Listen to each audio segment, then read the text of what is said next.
Never a dull moment. I feel like Stan Lee here in those wonderful comics from the 1960s. Amazing Spider-Man, Fantastic Four. That's what it feels like here. You know, you won't believe what happens next. Wait till you hear the crazy story from the retired general. I had to include it because there actually was some new information, seemingly. Hello and welcome to the Northern Miner Podcast. My name's Adrian Pocobelli. It continues. One of the big news stories of last week, Rio Tinto Chief Executive Officer Jakob Stausholm exited. What does the press release say here? I have the Rio Tinto press release, then I have the follow-up from the Financial Times. Rio Tinto announces Chief Executive secession plan. They announced, this is May 22nd, London Business Wire. Rio Tinto today announced that Chief Executive Jakob Stausholm will step down from the group later this year at the conclusion of a secession process. And then it goes into bio. You know, Jakob joined Rio Tinto in 2018 as Executive Director and Chief Financial Officer and became Chief Executive in January 2021. And I remember that on this podcast because, of course, there was the massive scandal around Rio Tinto blowing up the, I think it was a 40,000-year-old indigenous heritage site in Australia to mine iron ore. So we followed it very closely. In a sense, it's kind of an interesting bookend. It's quite interesting to be there at the beginning of Jakob Stausholm's stint as CEO and now in 2025 to see it wind down. And we have some niceties in the press release. Let me just share a little bit of what's in here because I think it does give us some clues. Rio Tinto Chair Dominic Barton said, quote, under Jakob's leadership, Rio Tinto has restored trust with key stakeholders, aligned our portfolio with commodities where demand growth is strongest, built a diverse and talented management team, and set a compelling growth trajectory. Now, that's a key part here. So the first thing, restoring trust with key stakeholders, and I think that was alluding to how Jakob Stausholm arrived, really, which was the forced departure of the previous CEO because of what I think we could call a scandal regarding that indigenous site in Australia. Now, when we go down a couple of lines to Dominic Barton's statement, this is a moment to appoint Jakob's successor as we look ahead to our next phase in which we will double down to deliver greater operational performance to realize the full potential of our assets. I would like to thank Jakob for his significant contribution to Rio Tinto at a critical time in its evolution. And I looked at the stock price, and I have to say, you put the 5-year chart on Google Finance, and you'll see the stock is up 5.8%. And when you look at it, it actually peaked in May 2021 and has slowly declined since. Interestingly, I mean, it does look like a pretty healthy consolidation. When you look at the full chart going back to 1990, it actually looks like a bit of a bull flag, one could argue. I am not a technician, but that's kind of what it looks like. But all to say, being up 5.8% in the last 5 years, one suspects, as stock performance becomes arguably the main measure of the CEO these days, for better or for worse, one imagines that is part of the issue. I also wonder, Rio Tinto has put a lot of investment in lithium recently, and lithium continues to crash. It is below $9 now. Let me just look, a little preview of metal prices here. Lithium is trading at $8.70 per kilogram. So after breaking $10 almost 2 months ago now, it is now at $8.70, a new low since we started tracking it about, let's call it a year and a half ago, when it was at $51.54 per kilogram. So interesting. Now, the Financial Times put out an article following this news. Rio ousted Chief Jakob Stausholm to seek boss with more mining experience. Executive leaving sooner than expected with heads of iron ore and aluminum units in the running to replace him. So the original press release was ambiguous, but this report by Leslie Hook, Arash Massoudi, and Ivan Livingston at the Financial Times refers to people who are, quote, familiar with the matter, saying that it was sooner than expected. And I'll just read a couple of paragraphs here. Rio Tinto's board asked Chief Executive Jakob Stausholm to step down because its directors wanted someone with more mining experience in a move that came as a surprise to shareholders. Stausholm's departure, announced on Thursday, was amicable, but came sooner than expected, according to people familiar with the matter. The board was seeking someone with more operational experience, with the feeling that Stausholm's skill set no longer matched the company's needs. They added, the world's second-largest mining company said its chief, who had been in the role for 4.5 years, would step down by the end of the year without naming a successor. Scrolling down a bit, several analysts questioned the timing. Ben Davis, analyst at RBC, said, quote, it seemed odd, end quote, given that the company was accelerating its lithium investment program. I mean, one could argue it makes perfect sense looking at the lithium price. But I agree with what Ben Davis is saying in general. There do seem to be a little bit of yellow and orange flags here. I mean, one wonders to oneself, is this internal political power dynamics? Is this a power play somewhere? Is a successor already waiting in the wings? And this notion of there being a search, is that a fig leaf? One wonders. It continues. One Australian shareholder told the Financial Times he was bemused by the timing of the announcement, which came in the same month as the annual meeting when succession planning would normally be discussed with investors. He pointed to the chief executive's public discussion of a plan to raise equity in Australia last February as a possible catalyst for Stausholm's exit, given strong shareholder opposition to the idea. Rio declined to comment. There had also been tensions between Stausholm and the board, including regarding Rio's preliminary merger talks with Swiss miner Glencore, on a deal that would have created a resources giant, said three people familiar with the matter. Barton had generally been more supportive of those exploratory discussions than Stausholm, they said.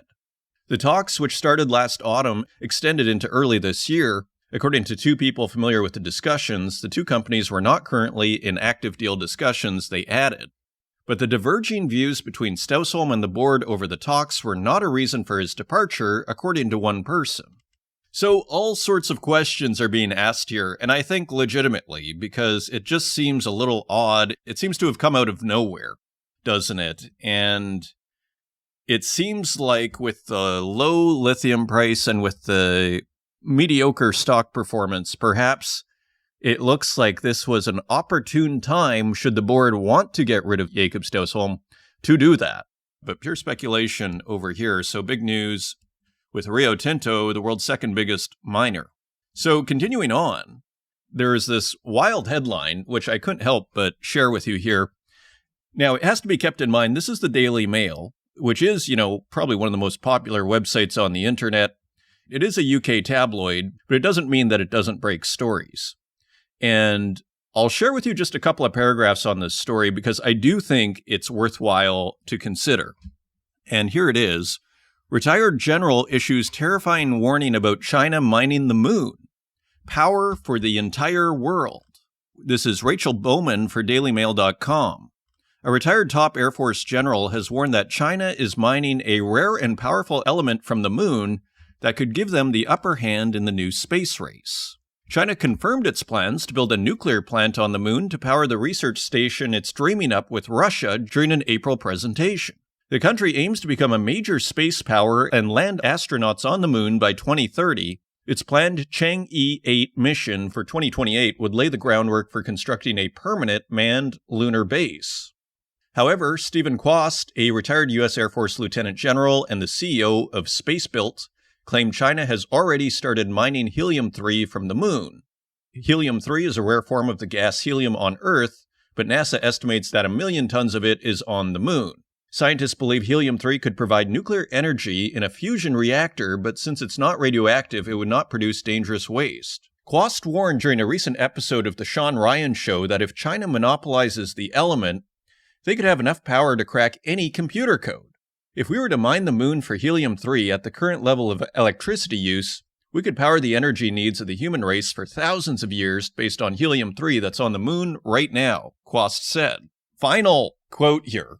When you start combining those three quantum capabilities, sensing, computing, communication, and you can affordably cool it down to levels where it can be operationalized, now you've broken every code that ever was. I don't care how good your encryption is. They see every secret, every code, everything.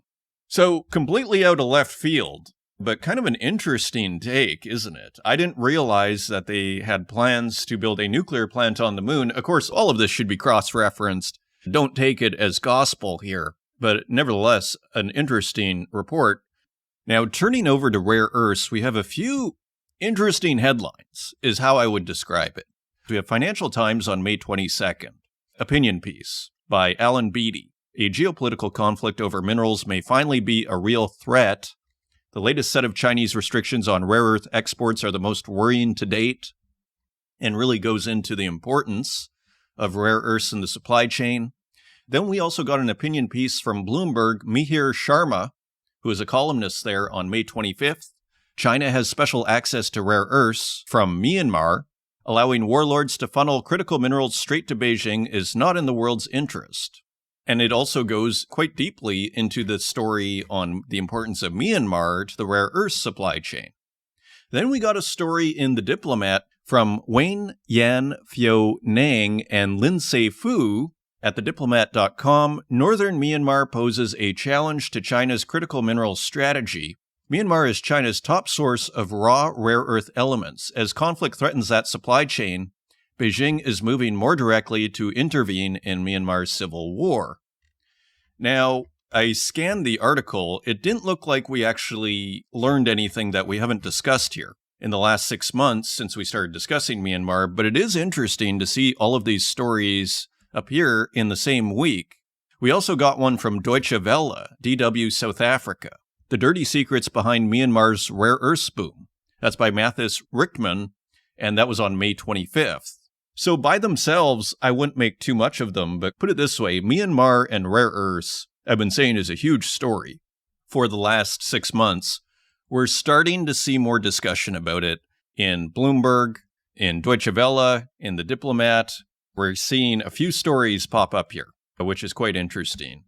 Now, speaking of rare earths, another story from the FT, Greenland says it will turn to China if US and EU shun its mining sector. It's by Richard Milne and Leslie Hook. And just a couple of paragraphs, US and European mining companies need to hurry up and invest in Greenland, otherwise we'll have to look elsewhere for help exploiting its minerals, including from China, a minister for the vast Arctic territory has warned. Quote, we want to develop our business sector and diversify it, and that requires investment from outside. And quote, Naja Nathan Nielsen, Greenland's Minister for Business and Mineral Resources, told the Financial Times. When asked about turning to China, she replied, quote, we do want to partner up with European and American partners, but if they don't show up, I think we need to look elsewhere, end quote. The comments demonstrate Greenland's desire to get Western help to expand its economy in mining and tourism, with United Airlines due to start flying from New York to the capital Nuuk from next month. Greenland is home to large but fairly inaccessible deposits of minerals, including gold and copper, and is located in a geopolitically crucial area in the Arctic. Nathan Nielsen said a current memorandum of understanding on mineral development with the U.S., signed during Donald Trump's first presidency, was coming to an end, and that Greenland tried unsuccessfully during the Biden administration to see if Washington wanted to renew it. Quote, we sort of hoped that the Trump administration would be more willing to engage in dialogue with Greenland about the mineral sector development. We got a bit more than we asked for because we have no wish to be American, end quote. So it continues to be interesting in Greenland, and also a headline from Reuters, Greenland gives Danish-French group permit to mine rock with green potential. As it says, Greenland on Wednesday handed a 30-year mining permit to a Danish-French mining group aiming to extract a moon-like rock that could offer a climate-friendly alternative in aluminum production. Anorthosite, a white rock composed mainly of aluminum, microsilica, and calcium, is similar to the material brought back by NASA's Apollo missions. GAM, also known as Greenland Anorthosite Mining, plans to ship crushed anorthosite to the fiberglass industry where it could replace kaolin as a more sustainable input. Quote, my hope is that the mine will be operational in 5 years, end quote, Greenland's Mineral Resource Minister Naja Nathan Nielsen told Reuters. So, continues to be interesting in Greenland. Continuing on, U.S.-China metals fight finds new home in Congo's cobalt mines. In the middle of a trade war, Congo is trying to woo Trump's White House without risking critical investment from Beijing. So, I've had a big focus on this show on the Democratic Republic of Congo, and they are really trying to thread the needle here. With their huge copper deposits, it seems like they are trying to stay sovereign while having huge investment from China, but asking the United States for security guarantees or help with the M23 in eastern Congo. They are trying to thread the needle here, and it is not easy, as you see. So big report in Bloomberg, and here we have another report from Reuters. China's CMOC calls on Congo to lift cobalt export ban. So China's CMOC is not happy with this cobalt ban. China's CMOC Group, the world's top cobalt mining company, called on the Democratic Republic of Congo last week to lift a ban on exports of the battery metal, which is currently due to expire next month, 3 sources told Reuters. Congo, the world's leading cobalt-producing country, imposed a 4-month ban in February in an attempt to curb surpluses as cobalt prices touched 9-year lows around $10 a pound, or $22,000 a metric ton. CMOC's Vice President Kenny Ives told delegates at a closed-door session during an industry meeting in Singapore that Congo should lift the export curbs on the metal, an important ingredient in electric vehicle batteries, the sources said. Congo's mines minister Kizito Pakabomba was attending the session, said the sources, who heard Ives' remarks. Then we got another report here. This is the Financial Times. Democratic Republic of Congo eyes U.S. minerals deal tied to peace in rebel-hit East by end of June. Another round of negotiations expected next week. So this is from the 25th of May, just 2 days ago. Officials from the Democratic Republic of Congo are optimistic they can reach a deal with Washington next month to secure U.S. investment in critical minerals alongside support to end a Rwandan-backed rebellion in the country's east. Scrolling down, 2 people close to the negotiations said an investment deal with the U.S. and separate deal with Rwanda were possible by the end of June, but potential stumbling blocks remain substantial.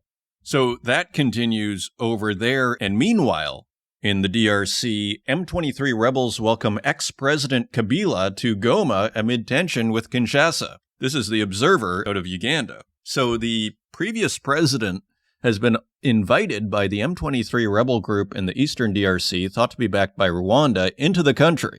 The March 23rd movement, or M23 rebels, have announced the arrival of former DRC President Joseph Kabila Kabenge in Goma, the capital of North Kivu province. In a statement released Sunday morning, Lawrence Kingston Kanyuka, M23 political spokesperson, confirmed Kabila's arrival and wished him a pleasant stay in areas currently under the control of M23 fighters. Quote, former DRC President Joseph Kabila has arrived in the city of Goma. We wish him a pleasant stay in the liberated areas, end quote, Kanyuka stated. So, interesting development there. We also got a story from Reuters via mining.com about Rwanda processing the metals that are coming out of the Congo as part of this deal. Masad Boulos, U.S. President Donald Trump's senior advisor for Africa, said on X last week that the U.S. had provided the first draft of a deal to both sides, though its contents have not been disclosed. 2 diplomatic sources and 1 UN source briefed by U.S. officials told Reuters that the negotiations could lead to minerals from what are now artisanal mining zones in eastern Congo being refined and marketed from Rwanda. Quote, Washington's point of view is simple. If Rwanda can legitimately benefit from Congo's minerals through processing, it will be less tempted to occupy its neighbors and plunder its minerals. And for Congo, industrialization would increase its revenues, improve traceability, and combat the armed groups that currently live off the miners. End quote. So interesting to see if this deal will work out. Also in the DRC, there is seismic activity right now. As a result, Ivanhoe Mines, which runs the Kamoa-Kakula mine, is now withdrawing production guidance. And this is by a staff writer at mining.com. In a press release, the company said it's reviewing its 2025 copper production target to 520 to 580,000 tons after the Kakula underground mine was rocked by recent seismic activities. The ramp-up schedule for a new smelter has also been withdrawn. Following the announcement, Ivanhoe Mines shares fell 16% in Toronto. So the real-world business of mining continues. And finally, going up to the Sahel, an update on Barrick. Barrick Mining put out a press release yesterday on Monday. Barrick opposes Mali's government's attempt to take over the day-to-day operations at Loulo-Gounkoto, has continued to support the workforce. as it states, a ruling by the president of the Bamako Commercial Tribunal following submissions made on May 22nd by Barrick's Loulo and Gounkoto mines, opposing the Malian government's request to place the mining complex under provisional administration, is expected on June 2nd. On May 8th, the government formally submitted its request to the court seeking to impose provisional administration over the site. Barrick believes there is no basis, either in law or in practice, for the day-to-day operations at Loulo Gounkoto to be handed over to a court-appointed interim administrator. The move follows a preliminary hearing on May 15th, during which the mines were granted the opportunity to formally respond. The latest escalation by the Malian government follows the continued unlawful detention of several Barrick employees, now held over 5 months, and the ongoing blockage of gold exports from the complex.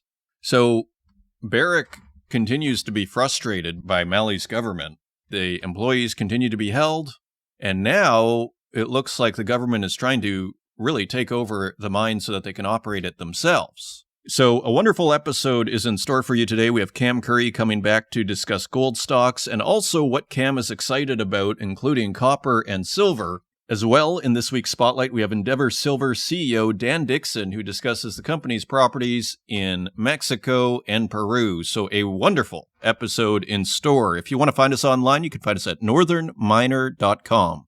You can find us on X at Northern Miner. You can find us on Instagram at The Northern Miner, and on Facebook, LinkedIn, and YouTube, where we also host these podcasts, and wherever podcasts are available, including Spotify, SoundCloud, and Apple Podcasts. And with that, let's turn to Dan Dickson, CEO of Endeavour Silver, for this week's Spotlight.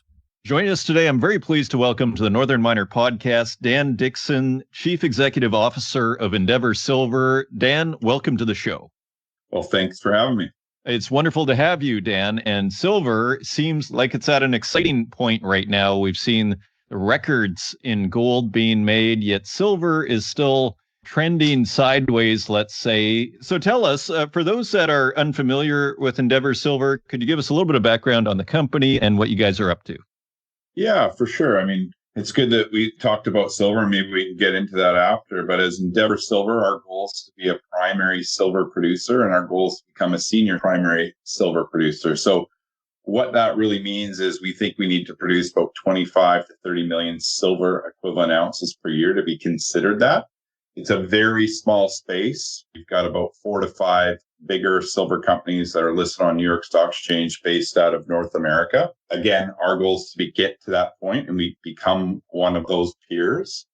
Our mines are in Mexico. Currently, we produce about 8 million silver equivalent ounces. That's where Guanaceví and Bolañitos mines. That's how we built the company. We've been operating at those mines for 20 years and 19 years, respectively. I do say those are mature assets. And we're at a very transformational point for our company. Over the last 2 years, we've been building the Terronera project, which effectively doubled our production and cuts our cost profile in half. The thing that makes Terronera so special to Endeavour is its cost profile, and it's the amount of cash flow that it will spit off. Most recently, we just purchased our first silver asset down in Peru called Minera Kolpa. That closed on May 1st, 2025. So we're very excited about bringing that into the mix. So we have a growth profile on the near term to almost 20 million silver equivalent ounces. Then we have our project in Mexico called Pitarrilla.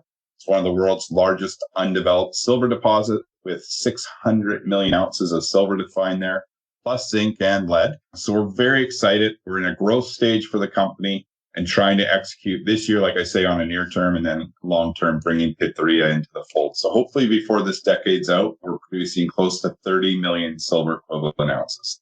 It sounds like a lot. So is the flagship project mostly based out of Mexico then? Yeah, we've been in Mexico, like I say, for 20 years. Guanaceví had been our flagship, and at one point it would have been Bolañitos. It's 2 assets that are more mature. Like I say, we've been there 20 and 19 years respectively. Really now our flagship will be the Terronera project. It's also in Mexico. It's about an hour and a half from Puerto Vallarta, which is a big tourist town for Canadians and Americans. Not a long history of mining in that area, but we made a discovery there in 2013, took it through multiple technical studies, obviously a feasibility study in 2021, and now it's construction April 2023. So we're almost through that. When Terronera comes online, it alone is 7 million silver equivalent ounces. But again, the amount of cash flow that it will generate, the gold that we produce there, will effectively pay for the cost of sales, the exploration, the sustaining capital, and the silver will come for free. So it's about 4 to 4.5 million ounces of silver. If you use 4 million ounces of silver times $30, $120 million of cash flow before taxes. So a very transformational asset for Endeavour, and we expect it to be our flagship for the next 15, 20 years.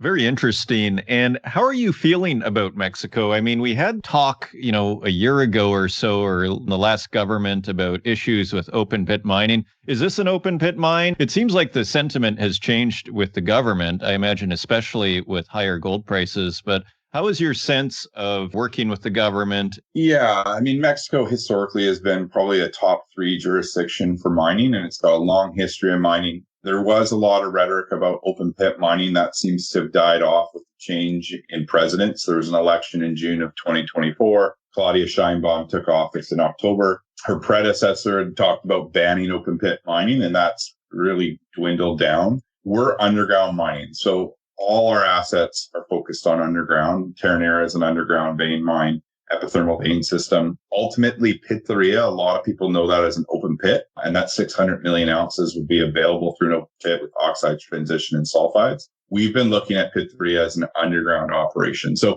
a lot of rhetoric in Mexico about banning it, very little impact to us. Of course, we're interested. We didn't think that would be a positive thing for the Mexican mining industry. It would hurt everybody in that sense. Again, so positive that's come down. Permits had taken a long time to get through on the last administration. That seems to be thawing and moving forward. So we still see Mexico as a tier 1 jurisdiction to be in. I expect that for the foreseeable future. It is governed under a North American Free Trade Agreement. And again, our experience in Mexico for the last 20 years has been very positive. Okay, excellent. And you've mentioned Terronera. It's under growth on the website. So is that ultimately where you see the largest growth for the company in the coming few years? That's actually in the near term. So the Terronera project, like I say, we've started construction in April 2023. We're in the commissioning phase right now. So we've turned the plant on. We're crushing ore and stacking it onto our tailings. We're just going through that commissioning process where it's kind of start and stop. A pump isn't necessarily the right specifications or the right size, and we have to change that out. What's the sound? So it's kind of a 2-step forward, 1-step backwards process. Somewhat frustrating as you want to start running as fast as you can. And we know it's a crawl to a walk to a run. And we expect to be in commercial production at Terronera early Q3. So we're aiming for July. It might end up being August. These things are very dynamic. It's not as straightforward as what I want it to be or what anybody else want it to be. So it is near-term growth. We're going from 8 million silver equivalent ounces. You add in Minera Culpa that we just purchased, that's 13 million. So on an annualized basis today, we would do about 13 million silver equivalent ounces. When Terronera comes online, hopefully here in the next 90 days, that would take us to 20 million silver equivalent ounces. So in 2026, we should be about 20 million silver equivalent ounces of production compared to 2024, where we did 7.6 million. Okay, significant growth. So it sounds good in terms of production. In terms of costs, I mean, there's been, concerns around inflation, and of course, maybe tariffs have an impact. So how are your costs doing? Are you happy with how things are going in that regard? Yeah, like everyone else, we've seen significant cost increases since, I'd say, 2022, coming out of COVID or 2023. Of course, we'd like to keep those better. With the higher prices, we've been able to go after lower grade material. Margins have been expanding with the higher gold price. 40% of our revenue comes from gold. On a cost per ton basis, which is the real driver for us, we've still seen a little bit of inflation, like 4 to 5%.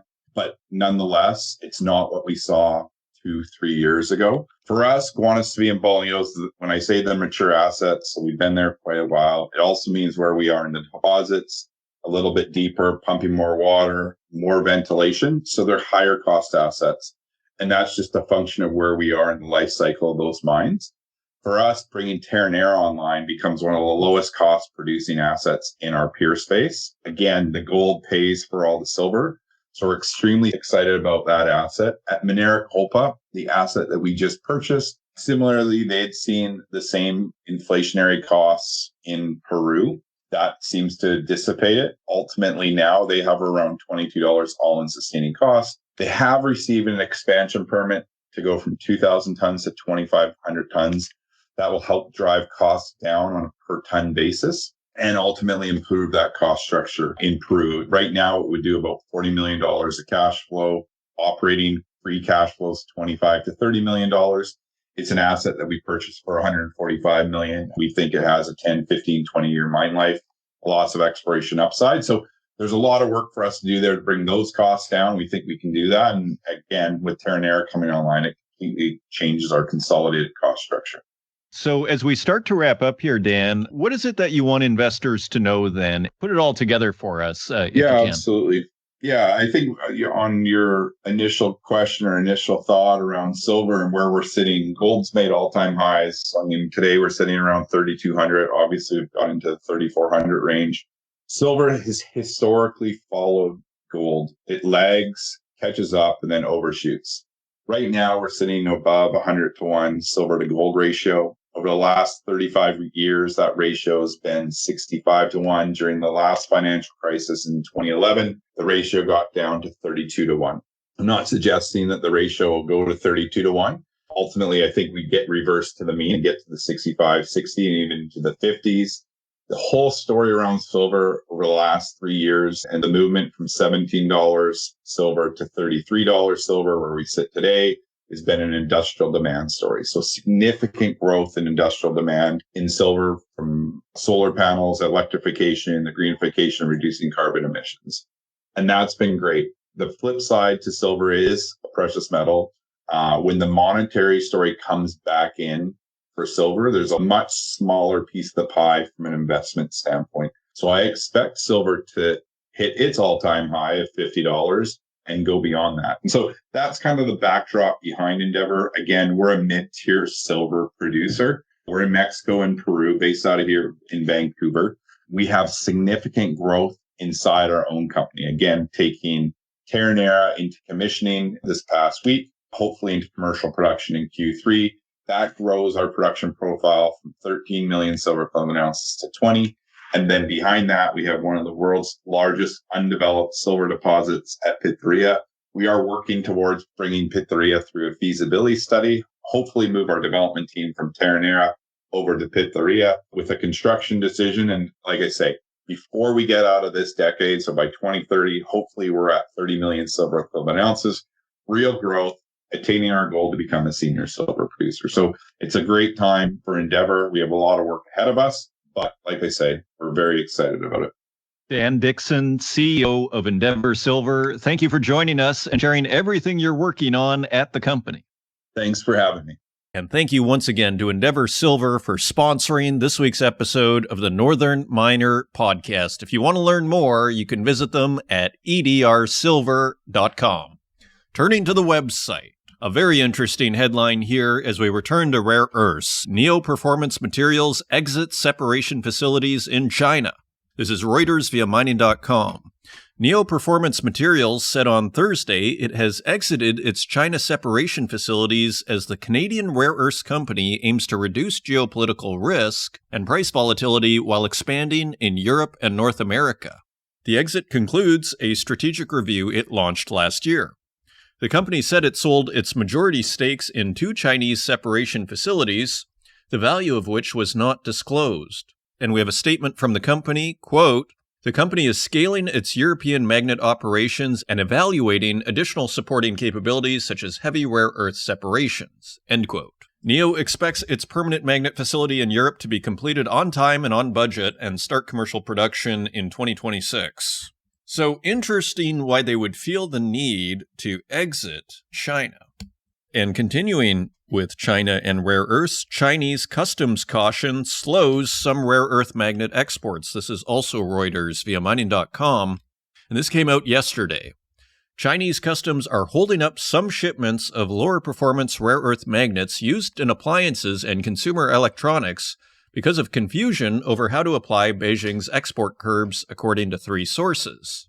You gotta give credit to Reuters, who have 3 sources on rare earth exports in China. That is very impressive. Rare earth magnets blend elements from the family of 17 elements, and the mix determines performance. High performance types go into cars, wind turbines, and fighter jets, with weaker ones used in consumer electronics and household appliances. However, China's customs website only lists a single code for rare earth magnets despite their different chemistries. When Beijing restricted exports of several high-performance types along with other rare earths in April, it excluded some low-performance ones. So just to repeat that, when they restricted exports of high-performance types of rare earths, they excluded the low-performance or consumer rare earths, or rare earths for consumer products, we might say. Customs officials have nonetheless barred at least 2 shipments because they share the same code identifier, said 2 sources familiar with the matter. The shipments had still not left China even after the exporters provided documents showing there were no curbs on the types of magnets involved, said the sources who spoke on condition of anonymity, as the matter is a sensitive one. China's Commerce Ministry and Customs did not respond to Reuters' request for comment.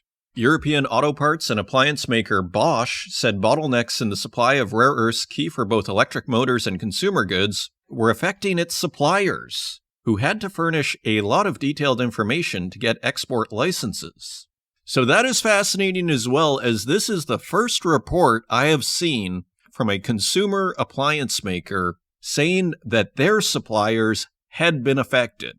Quote, "The process for our suppliers to apply for export licenses for various rare earths since April is complex and time-consuming, partly due to the need to collect and provide a lot of information," end quote, a Bosch spokesperson said.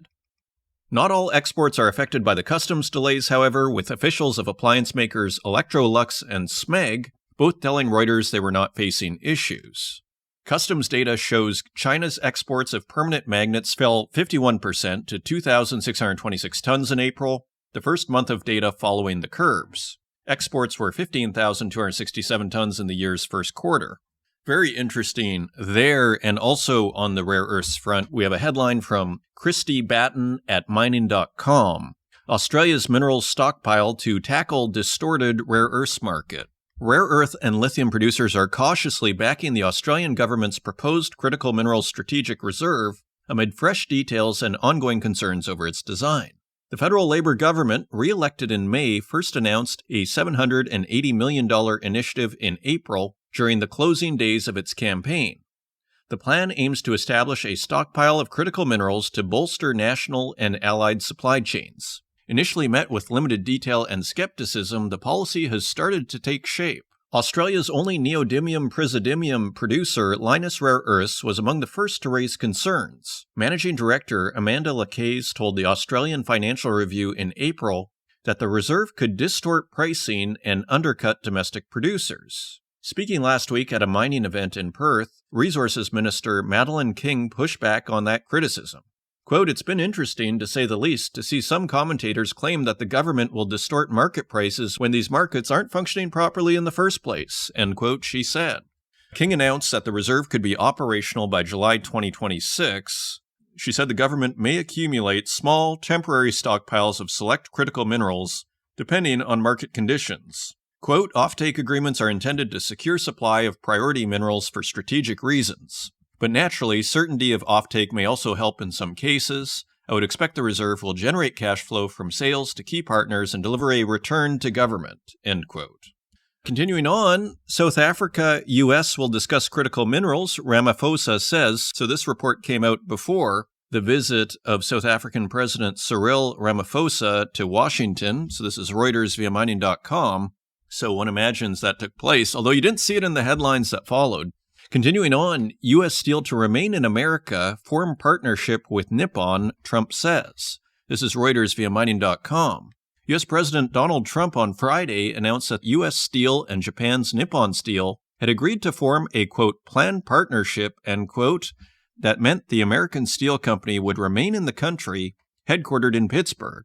Quote, "This will be a planned partnership between United States Steel and Nippon Steel, which will create at least 70,000 jobs, and add $14 billion to the U.S. economy," end quote, Trump said in a post on Truth Social. And so a lot of diligence there by Nippon Steel to make that deal happen.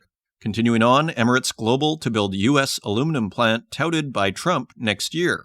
It's Bloomberg News via mining.com. Emirates Global Aluminum plans to start building a $4 billion plant in Oklahoma next year as Donald Trump pushes for massive investments from oil-rich Gulf states to avoid his tariffs. The smelter will have the capacity to produce as much as 600,000 tons a year of primary aluminum, with construction slated to start by the end of 2026 and be ready by 2030, the company said in a statement. EGA is partnering with U.S. defense company RTX Corporation and the UAE's Tawazun Council on a gallium project. So that is also interesting. And Reuters put out an article a few days later. U.S. aluminum smelters vie with big tech for scarce power, and this is ultimately the bottleneck here. As Javier Blas mentioned in his book, The World for Sale, how aluminum traders will refer to aluminum as congealed electricity, referring to how much power it takes to produce aluminum. This is a major issue. As it says in this column by Andy Home, a columnist at Reuters, scrolling down, high power prices killed off most of the country's smelters, referring to the U.S., and a lack of competitively priced power has deterred anyone from building one since the last century.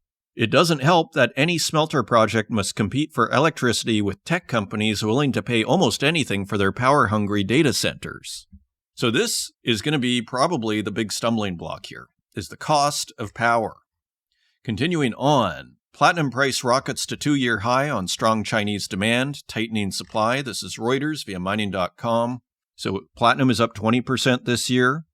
Another headline, Nigeria to open 2 Chinese-backed lithium processing plants this year. And this is Reuters via mining.com. So despite the bear market, China is opening more lithium processing plants, this time in Nigeria.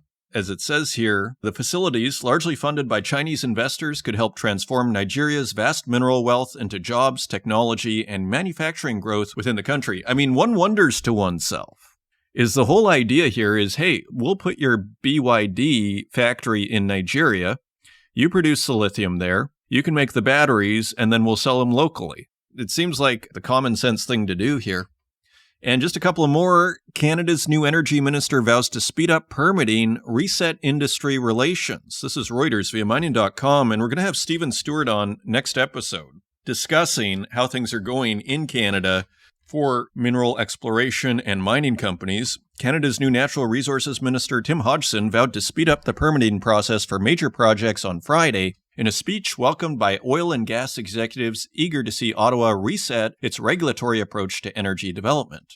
It was Hodgson's first speech in Canada's corporate oil capital of Calgary, Alberta, since being sworn in as part of Prime Minister Mark Carney's new cabinet. Quote, "In the new economy we are building, Canada will no longer be defined by delay, we will be defined by delivery," end quote, Hodgson said at an event hosted by the Calgary Chamber of Commerce. He also said, quote, "No more 5-year reviews. Decisions will come in 2 years for all projects to make that happen," end quote. Now, there was an emphasis here on oil, but one imagines that this will also impact the mining sector and that there will be a similar philosophy. And finally, Sibanye-Stillwater rescues all 260 trapped at Kloof. This is by a staff writer at the Northern Miner. All 260 employees of Sibanye-Stillwater that were trapped underground at the precious metal producer's Kloof 7 mine were safely returned to the surface on Friday night. The incident occurred when the skip door on the rock winder unexpectedly opened at the level 39 loading point, disrupting access to level 40, 41, and below. The malfunction halted operations and required a full safety inspection, leaving workers stranded underground for several hours. Glad to hear that has all been solved. So those are your news stories. Now, let's take a look at metal prices.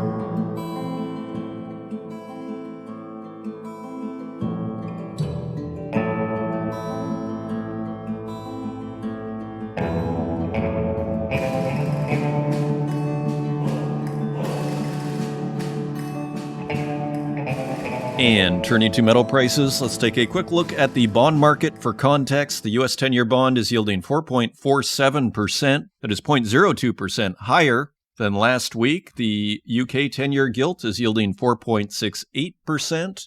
That is 0.01% higher than last week. The Italy 10-year bond is yielding 3.56%. That is 0.06% lower than last week, and the German 10-year Bund is also lower, yielding 2.54%. That is 0.03% lower than last week, and the Japanese 10-year bond is also lower, yielding 1.46%. That is down 0.06% from last week, but still quite elevated from where we were, below 1% just, a few months ago. Turning to precious metals, gold is trading at $3,321.20 per ounce. That is $108 higher than last week. Silver is trading at $33.36 per ounce. That is $1.01 higher than last week. Platinum is trading at $1,083.70 per ounce. That is $83 higher than last week. And palladium is trading at $985.50 per ounce. That is $15 higher than last week. Turning to industrial metals, copper is trading at $4.81 per pound. That is 19 cents higher than last week. And beginning to approach that $5 level on copper, iron ore is trading at $99.81 per metric ton. That is down 19 cents on the week, so iron ore edging slightly lower. Aluminum is trading at $1.12 per pound. That is a penny higher than last week. Lead is trading at 91 cents per pound, and that is 2 cents lower than last week. Nickel is trading at $7.06 per pound. That is 2 cents higher than last week. And tin is unchanged at $14.89 per pound. Cobalt is also unchanged at $15.29 per pound.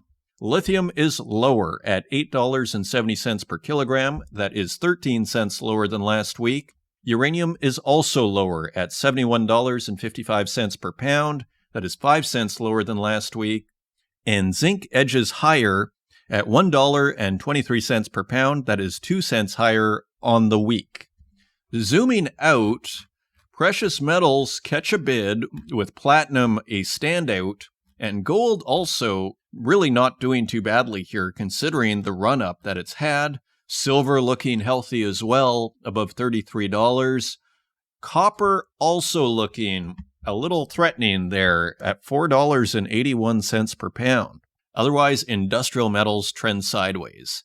And those are your metal prices.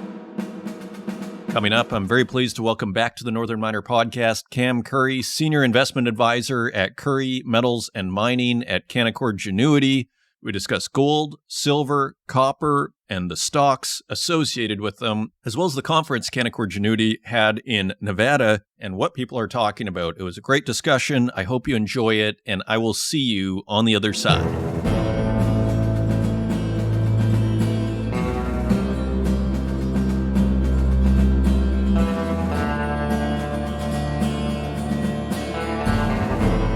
Joining us today, I'm very pleased to welcome back to the Northern Miner Podcast, Cam Currie, Senior Investment Advisor at Currie Metals and Mining Group, part of Canaccord Genuity. Cam, welcome back to the show. Adrian, thank you so much for having me back. It's always a pleasure, Cam. People are always interested in what you have to say. Of course, gold has had an amazing year. As we all know, many records broken, seem like for weeks on end. I would start the podcast, another record broken. We have had a pullback of sorts here. What is your general assessment of what is happening in the yellow metal? Well, nothing has changed in our thesis. If anything, we're starting to get some narrative support that a year ago wasn't taking place. And I think I've mentioned in previous interviews that we've seen a tectonic shift amongst reserve status of gold. And it's like a freighter. A freighter changes direction and it goes across the ocean. It goes for a long period of time. And we're on a new trajectory with gold. So our path hasn't changed. If anything, we're still waiting for the real money flows to come into the equities. We've had some great performance, of course, but there's only 4 meaningful gold equity ETFs to invest in as a U.S. investor. And to put it in perspective, Meta, the old Facebook, there's 400 ETFs that have Meta as a 5% top holding. So you have this massive spray still going into the story stocks and the real wealth creation stocks of America, and yet gold hit all-time highs, and still we don't have real recognition of what's taking place. We can go into that later on in the interview. Sure. And how are you feeling about the stocks? I mean, I hear various things in a sense about the stocks. I mean, it seems like it's been a pretty good year. Like when I go to Google Finance, it's surprising to see. I mean, on GDX, it says year to date 51%. And GDX, the Van Eck Gold Miners, 49%. Seems like a pretty good year. Is it time to consolidate? What's your sense here on the gold stocks? Well, it has been a great year. Our portfolios are doing extremely well. In fact, they're the best performing portfolios out there in the marketplace right now. But again, you have to stay the course. One of the things about bull markets, in the early stages of bull markets, it's easy to think I'll just take some profits and maybe I can buy it back cheaper. And you've just got to keep the vision of where we're going. And as I've spoken about many, many times, I mean, we're seeing central banks around the world looking as reserve base more and more at gold because they're looking at the stewardship of the US dollar and US debt. One of the things, Adrian, is taking place here, and a lot of people are wondering what's taking place on this front, but you're looking at long rates backing up in the United States. You look at where 30-year rates are. You look in Germany. You look at England. You look at Japan. I mean, Japan long rates have spiked here in the last 4 months. And one of the themes we've always talked about since we've been interviewed by you, 2 years ago is, debt. 10 years of zero interest rates, and you had global debt go from 200 to $300 trillion. And I've always said that debt has a consequence. And now what we're seeing is this massive amounts of debt have to be refinanced, and people are getting more and more concerned about the risk of debt. So that's one of the main drivers of why long rates are going up, because the debt's getting riskier. And so gold has no debt. It has no printing press. It has no political attachment.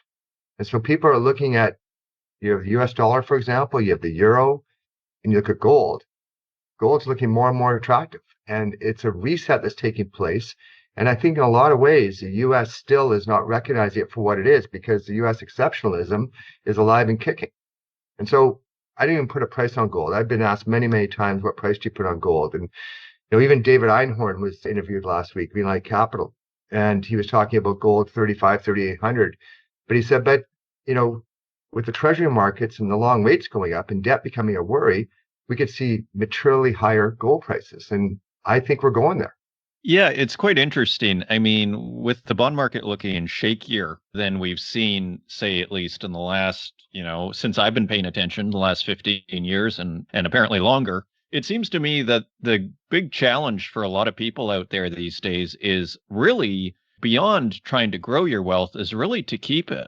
I mean, we've seen inflation come in, and, since pre-COVID, we've seen a pretty remarkable jump in prices. And, as the stock market came down with the tariffs, we did see the bond market not really respond as it normally would, with rates going higher rather than lower on a declining stock market. So I suppose, to David Einhorn's, in a sense, it seems to me that it really is the classic risk-off situation here. How do you keep your money at the end of the day? And you have this kind of very liquid but small market to a certain degree, and I put small in quotes, but all to say, do you agree with what I'm saying here? Do you think that's the basic fundamental of what's happening here? Absolutely. But let me just go a little bit deeper on it if I could. And again, I've mentioned this before, and this is to all the listeners, this is very important to listen to. When gold ran $300 up in 3 days and then hit $3,500, the reason why that happened was the treasury market got shaken. Okay. And so you have to understand the treasury market is the pillar of the debt market globally. All of a sudden, the treasury auctions were poorly attended. And so US has to refinance $7 trillion worth of treasuries in the next 12 months. And there was an absence of buyers. So when that happened, gold went up. And then after that, Trump came in and relaxed some tariffs and that and did a number of things, and the market rallied, gold came off. But then last week, you saw it again. You saw rates go up again, and the treasury market got rocked for the second time. And so what you're seeing right now is a market where they're getting more concerned about US debt. And, people are hiding in US treasuries. Warren Buffett's sitting in US treasuries because that's the safe haven. What's really, really important is in July, the Basel III agreement comes due, and gold will get recognized as a tier one asset in that. And when I say tier one, it will be the same recognized value in terms of stability as US treasuries. So you start thinking about that. Now, central banks in the world are looking at, okay, am I going to buy US treasuries or am I going to buy gold? And we all know that it's the foreign buyers that are buying gold as reserve base. And you're going to buy US treasuries, but the US treasuries, they have to finance $7 trillion of treasuries in the next 12 months. And what's interesting, long rates have been going up, but the dollar hasn't. And you think rates going up in an environment like this, the US dollar should be rallying. And it's not because foreigners are getting more and more concerned about things. And again, it's just not the US, Germany, England, Japan, and what all those have in common, they're all G7 countries, they all have significant debt burdens. And the world's getting more and more concerned about debt. And that's the story of why gold will continue to go higher here. And as I say to my US, clients or prospective family office I market to, you have all your assets in US dollars. You have your stocks, your bonds, your real estate, your savings, everything's in US dollars. Well, what are you doing to protect yourself against your US dollar exposure? And they kind of listen to that. They don't even think anything of it because they think, well, why do you need anything else? And the rest of the world is making it very clear that they're getting more concerned about US dollars. So going back to gold price and gold ownership, this freighter has changed direction and it's going to keep on going in this direction for a long period of time because once gold becomes a tier one asset, it's a collateral asset too. So the central banks can use it as collateral. And I've been long pointing out the fact that India, who's buying oil from Russia, is using gold as collateral in that transaction. Well, now once Basel III gets adjusted in July, that collateral now can be actually leveraged as well. So it becomes more valuable to have as a reserve base. Yeah, that's very interesting. And especially when you describe, say, American investors and the predicament that they are in. Now, there's also the predicament, though, of, gold is already at, $3,400. Okay, it pulled back $100, or 33.50, whatever it is, so it pulled back $150 from the highs there. There is a sense that you don't want to buy things or that it's riskier to buy things when they are breaking to new records and with the run we've seen. So it seems to me that as investors shift their focus, perhaps they look at silver, which is still in the low 30s, or you even look at industrial metals, you look at copper, still below $5. You see nickel almost at $7 a pound last I checked last week. All to say, what do you think of, say, industrial metals and silver as being, a place to basically, even though there may be a recession, as a place to basically park your wealth, real assets, so to speak, which are not at record? Well, let's go back to gold just 1 second, okay? Because I read this past week that 45% of fund managers interviewed in the United States surveyed said that they thought gold had overshot itself. And yet 1% of family offices have gold in their portfolios. So the first comment about 45% making that call, well, they've missed the move. And so of course they're going to say that. I mean, gold is the best performing asset class right now, and no one's recognizing that. And so when Bitcoin was $4,000, people thought, this is stupid. It was at 5 cents when it first started. And now we have it at 180,000. So, and again, I'm not paralleling the two by any shape or form. But what I'm saying, though, is that we're in a new paradigm for gold as an asset class. And you can't measure thinking it's at all-time highs. It's going higher. And it's going higher for all the reasons that make sense, because we still have $300 trillion of global debt. And we also have stewardship of central banks and governments that you have to question. And so gold as an asset class just makes complete sense. Now, going back to the next question, well, you have different categories. Silver is a poor man's gold, and I think silver's lagged significantly. And I think silver is going to get a re-rate at some point here. When it goes through 35, then I think it's on its trajectory. Copper, I love copper long term. It's just, I'm still in the recession camp. And I know it sounds crazy to say that, but I still think we have consequences of the fiscal irresponsibility. And I think it's coming through more and more and more. And then you throw on Trump's tariff play, and global trade as we knew it is no longer. So there's a lot of strains in the system here that could be adverse for economic growth. So I love copper long term. I just think there could be a bit of a hiccup along the line here. But as I say that, supply is a big issue for copper. And there's just no new mines coming on right now. And with the build out of AI and grids, I mean, look at the rolling brownouts they just had in Spain. Their grid system is ill-equipped. United States, same thing. And in order to get your grid system up to what it needs to be going forward in this new AI technology world, you need copper. So copper is over time is going to go materially higher. I just think right now, primary one, gold is the play right now. And copper stocks, I'm buying the copper stocks, but I'm not putting all pedal to the metal on them because I still think there could be a bit of a slowdown here.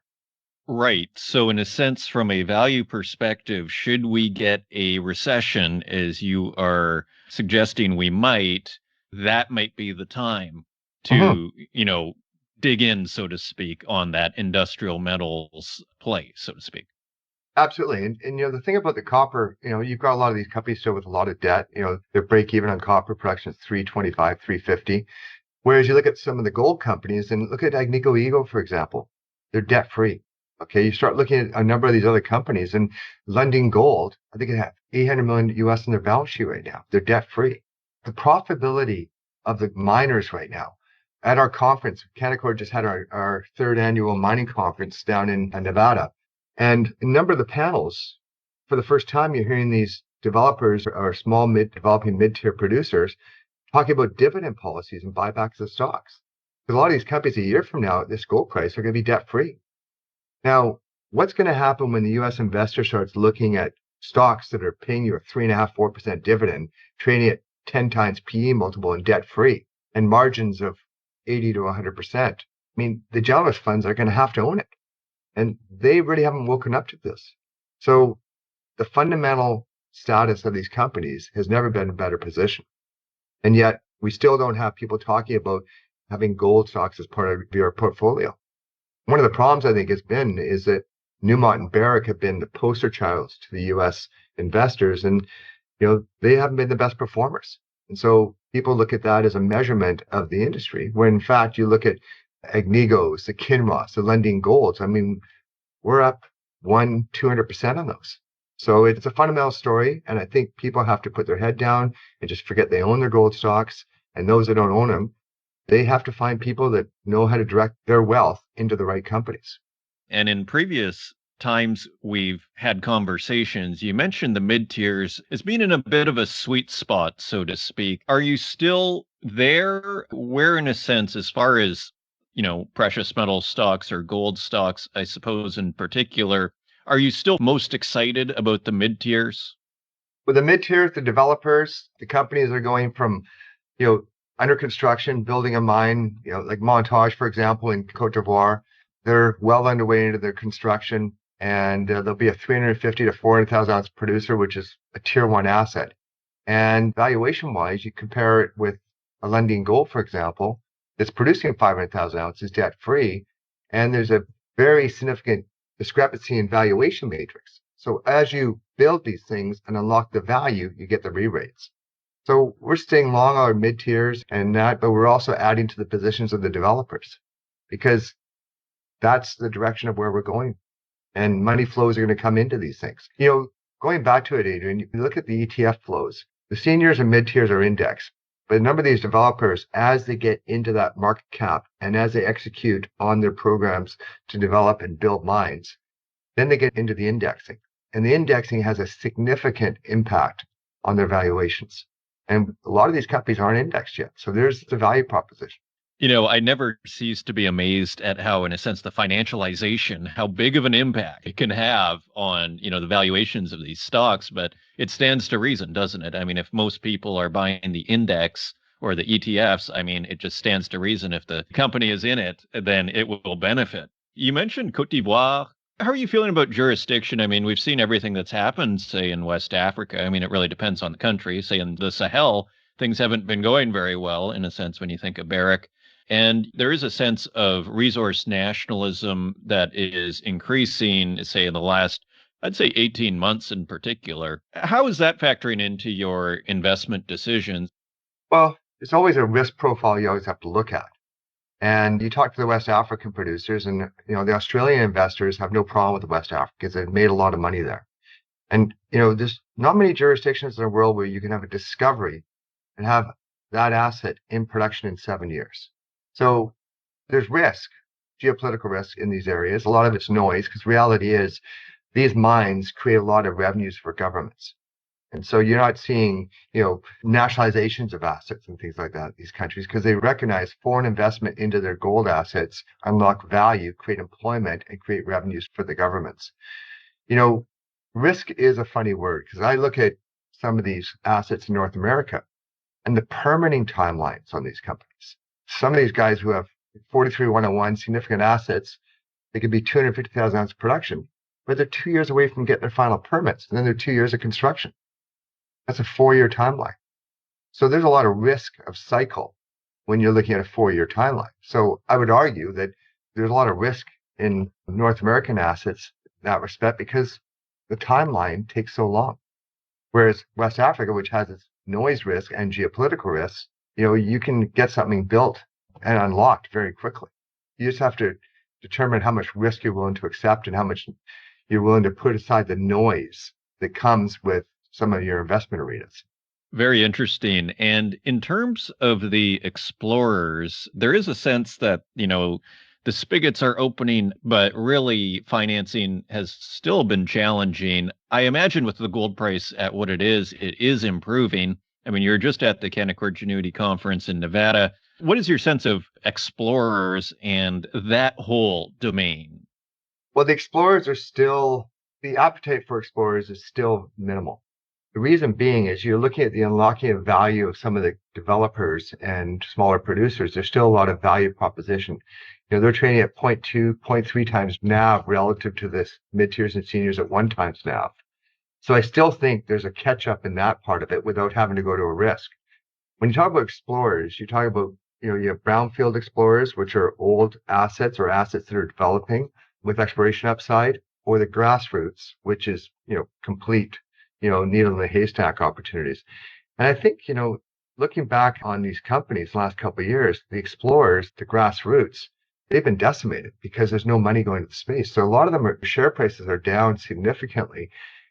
And for them to raise money, it's so dilutive on their share structures, but they need to raise enough to actually make a material opportunity of unlocking value through exploration. Because if you raise $1 million, you're just keeping the lights up. If you raise $5 million, you're going to have maybe a 3 to 5, 7,000 meter drill program. And if you're fortunate enough to have a discovery, then you get a re-rate. But it's very, very high risk still. And I think we still are, again, we're early in a cycle here because the reality is these explorers have to find new resources because new resources aren't being found in the world right now. So there will be a time for it, but the audience, I don't think, or the appetite from the investor right now still isn't there yet. Indeed. I mean, it seems like perhaps it's higher on the risk curve. And right now people are jumping into gold, the metal, as well as some of the seniors, it seems for safety. So to your point, perhaps it's the timing for explorers is not there yet. So just going back to the conference for a second, I mean, what were people talking about? What were people excited about? What did you learn in a sense from, attending? Well, I think one of the big things is, the companies, the principals who are presenting on panels, they're exercising greater discipline. They're focused on execution and delivery. They're focused on building the companies. They're about being responsible, paying down their debt, getting themselves in a position where, independent of gold price, they're going to run very good businesses. And we're seeing that more and more. And so that's one of the things that's very obvious. They also are very good at messaging geopolitical risk of the arena that they're in. For example, Colombia. 2 years ago at our conference, I sat in on some panels and I had this perception of Colombia, but Colombia actually, from a jurisdictional perspective, there's some great opportunity in a country that most people would think wouldn't be touched. So they're very good at messaging the risk profile of their countries to the investor so that when you go into it, you understand, there can be some noise, but the reality is this. So we're hearing more and more of that from our corporate clients. What I found interesting is we had 43 of our Australian mining companies at our conference. So the Australians have a very strong concentration of investors in the mining space. Whereas I would argue in Canada, for example, the resource investor of the past doesn't exist like it did. Most wealth managers in Canada now are more wealth managers. They buy ETFs. So if they're going to buy gold, they're going to buy a gold ETF. And when they're buying that, as I pointed out before, Adrian, they're buying Newmont and Barrick as the heavyweights. And yet they've been the underperformers. So if you're just buying the ETFs, you're not really buying the best companies. So that, I think, is something that people have to be aware of when they're buying these ETFs. You're much better out seeking somebody that actually understands the companies and the opportunities and be a portfolio investor rather than an ETF investor. Another thing you mentioned actually before the interview, which I want to touch on, is the World Gold Council and them putting together, I believe I heard from Randy Smallwood a couple of years ago on how they were putting together, a blockchain version of gold. What did you hear on that front? Well, we didn't hear anything at our conference, but David Tate, who's president of the World Gold Council, spoken to him many, many times, and Randy's a good friend. And this digital gold or blockchain gold, they've been talking about this for 4 years, but it takes a long time to put in place something of this magnitude. You have to understand, you have to get all the bullion banks on board, the LBMA, the financial institutions, because what you're doing is building out a global platform of buying digital gold.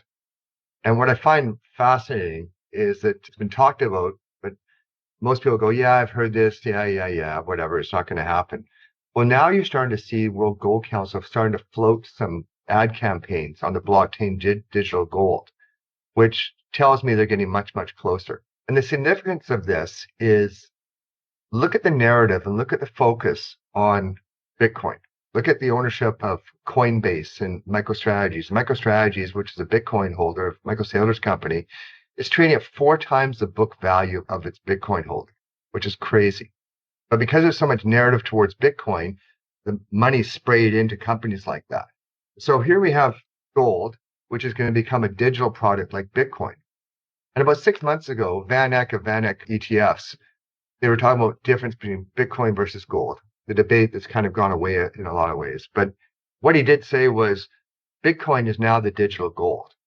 And when I heard that, first thing I did was send an email off to Randy Smallwood and David Tate and said, the narrative set up for us taking gold into the 21st century and making it digital, a blockchain platform, is so opportunistic for the recognition of gold as an asset class. So now fast forward, now they're starting to float these campaigns with the blockchain digital gold. It's coming. And so what you're going to have is you're going to have an ability to buy digital gold. But what's different is when you buy it, you actually own that digital gold sitting in a vault in England or Switzerland or Singapore, and you have clear title of that. Whereas if you buy Bitcoin, what do you own? So I think the massive audience of optimism towards Bitcoin is going to get first look at an alternative, and that is buying gold digitally. And I think that's coming, I don't know the timeline, but that narrative shift is going to draw a lot of attention. So you're going to have gold's recognition as a digital product. What about the gold miners? You're going to have these gold miners that mine this digital gold, which now has a Basel III Tier 1 recognition comparable to a treasury, which is absolutely bulletproof. Well, it's an attractive product. So I think we're getting very close to it. The fact that they're now floating these campaigns tells me they're getting a lot closer. And so as we wrap up here, Cam, this has been super interesting. You mentioned copper stocks earlier. I mean, where is your focus right now? What are you most excited about? Is it silver, copper, or something different? What are your antennae telling you? Well, number one is gold. And I still think, I don't even know where gold price is going. Just to put it in perspective, I remember Pierre Lassonde, who was kind of a statesman for the gold industry years ago. He made a comment about, I forget where gold was, maybe $800 an ounce. But he said, if you look at the fiat currency system of the world, which is really an IOU system based off of gold as a reserve currency, you look at how much debt's been created, how much currency's been printed, and you start looking at the leverage off of the foundation of what the gold standard was. Well, now fast forward to the fact that now people are getting worried about the debt, worried about the printing presses of the fiat currencies, and they actually want the physical gold back as a reserve currency. If you were to re-rate gold relative to the dilution of currency creation and the leverage of debt, what price do you put on? So I don't know where we're going in terms of price. So I still think we're still in the early stages of gold being reset as an asset class. So that's my primary. Second, silver is the poor man's gold, so to speak. And I think silver has a big catch up here. And copper, I love copper long term because there's just no new mines being built. I mean, the newest, biggest district that was found was the Lundins finding the Vicuña district. And it's going to be a number of years till we actually see that on stream. You just aren't finding these big deposits anymore. So supply is going to be a huge problem. So when the demand side gets accelerating on this build out of grids and AI, there's going to be a real problem with supply. And I think copper is going to go materially higher. Hard assets are the place to be right now. I think the story stocks and then the MAGA grade 7 and that, and all these AI stocks and valuations. I mean, Palantir trades 70 times sales right now. And it's a darling on NASDAQ. Well, you want to buy that, or you want to buy some hard assets that are very undervalued, and in case of gold companies, debt-free and paying you dividends. You got to really measure the two and not just follow the herds, right? Cam Currie, Senior Investment Advisor at Currie Metals and Mining Group at Canaccord Genuity. Thank you for joining us and sharing your perspective on this week's Northern Miner podcast. Thank you, Adrian.